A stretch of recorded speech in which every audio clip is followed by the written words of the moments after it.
안녕하세요. HRSP 복셰프 장식품다. 네, 반갑습니다. 네. 자, 오늘은 또 특별한 주제를 준비해봤는데요. 네. 내 남편이 직장 내 불륜 어떻게 대처해야 할까? 직장 내 불륜과 관련된 관심 많은 주제 아니신가요?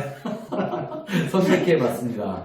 자, 그러면 어떤 내용인지 먼저 네. 간단하게 사건의 개요를 한번 설명 부탁드려보겠습니다. 네. 이니셜로 말씀을 드릴게요. A라는 여성이 있었는데 남편 B씨하고 2008년에 결혼을 해서 이제 자녀도 2명을 두고 이제 잘 살았어요. 네. 근데 남편 B씨가 2016년부터 3년간이나 같은 직장에서 근무하는 C라는 여성 직원하고 이제 불륜을 저지른 거죠. 아, 사내에서 이제 그렇죠. 불륜이 일어난 거네요. 네. 그거를 부인인 A씨가 알게 된 거예요. 그래서 2019년 3월에 그것을 알고 이제 C씨한테 가서 3가지를 요구합니다. 첫 번째, 우리 남편하고 헤어져라. 두 번째, 현재 직장을 그만둬라.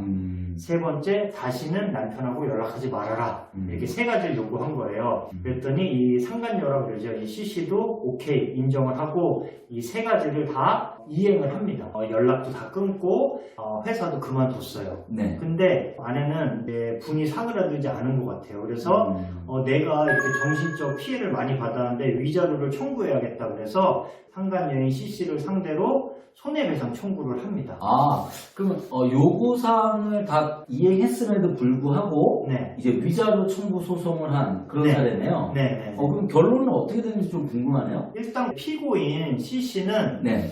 무슨 말이냐, 이 3가지 요구사항을 다 들어주면 더 이상 이 부정행위를 문제 삼지 않겠다 그랬어요. A씨가. 그랬으니 끝난 거 아니냐 그랬는데 재판부는 지금까지의 사실관계는 다 인정을 했습니다. 하지만 이렇게 얘기를 하는 거죠. 더 이상 부정행위를 문제 삼지 않겠다고 하는 것이 위자료를 포기하겠다는 것과 똑같은 뜻으로 보기는 어렵다라는 거고요. 지금 이 A씨는 이 3가지 이행으로 인해서 더 이상 침해 행위, 자기의 가정을 침해하는 행위는 중지가 됐어요. 네. 하지만 이 3가지 중 어떤 것도 내가 당한 과거의 정신적 고통을 치유해주거나 배상해주는 내용은 하나도 없습니다. 그렇죠. 그렇기 때문에 손해배상은 인정되는 것이 맞다. 이렇게 했고요. 네. 대신 C씨가 그 3가지를 다 이행을 했고 또 이제 직장도 관두고 이런 걸 감안을 해서 이제 위자료 판결을 내렸고 1,000만 원의 위자료를 지급하라는 판결을 내렸습니다. 아, 예, 결론적으로는 이제 위자료로 인정이 된 네. 그런 사건인데요. 네.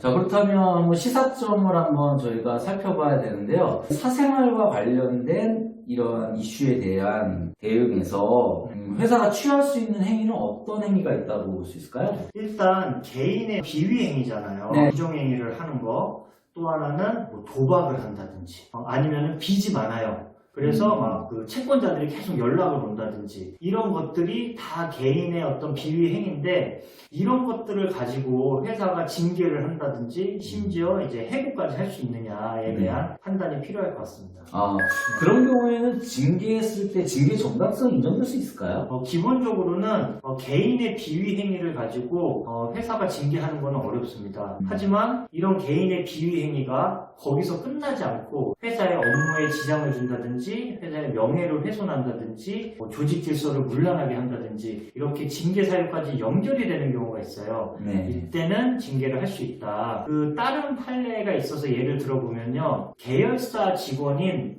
A씨와 B씨가 똑같이 부정행위를 한 거예요. 그리고 부정행위를 한 남편 B의 와이프, 아내 C씨라고 할게요. 이분도 그 그룹사의 직원이었어요. 네. 그러다 보니까 이 A씨와 C씨 간에 갈등이 엄청 심해져가지고요. 서로 감사위원한테 연락도 하고 사내 익명 게시판에 서로 막 비난하는 글도 쓰고 해서 굉장히 회사가 시끄러워졌어요. 네. 조직 질서가 문란하게 돼서 회사가 이 상간녀인 A씨를 해고를 했습니다.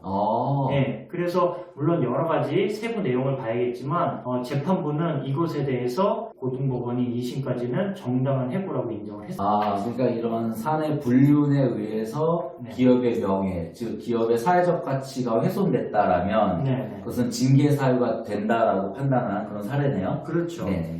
그리고 또 다른 시사점 또 어떤 게 있을까요? 요새는 워낙에 이제 온라인으로 이제 SNS 같은 걸 많이 하니까 SNS나 이런 온라인에 어떤 게시를 하는 거, 이런 사내 비위 행위에 대해서 이런 게 문제가 될 수 있어요. 연애를 하다가 남자친구하고 싸울 수 있잖아요. 그렇죠. 근데 싸웠는데 좀 심하게 싸운 거예요. 네. 그거를 이 여자친구가 SNS에 올린 거죠. 그러면서 회사 이름을 다 기재한 거예요. 네. 모 그룹, 모 회사의 직원 누구누구가 나를 이렇게 폭행을 했고 이래갖고 그룹 자체의 이미지가 굉장히 훼손된 적이 있습니다. 네, 그런 경우에도 징계가 가능하다 이렇게 볼 수 있겠네요. 그렇죠. 사실관계를 일단 파악을 하고 그게 사실일 경우에는 징계까지도 가능하다고 판단이 됩니다. 네, 알겠습니다. 오늘은 직원의 사생활과 관련된 주제를 살펴봤는데요. 이렇게 직원의 사적 영역에 있어서의 인사관리, 우리가 앞으로 어떻게 해야 될지 좀 좋은 대안을 찾으셨으면 하는 바람을 가져보고요. 오늘 HRSP 여기까지 마치겠습니다. 감사합니다. 감사합니다. 네.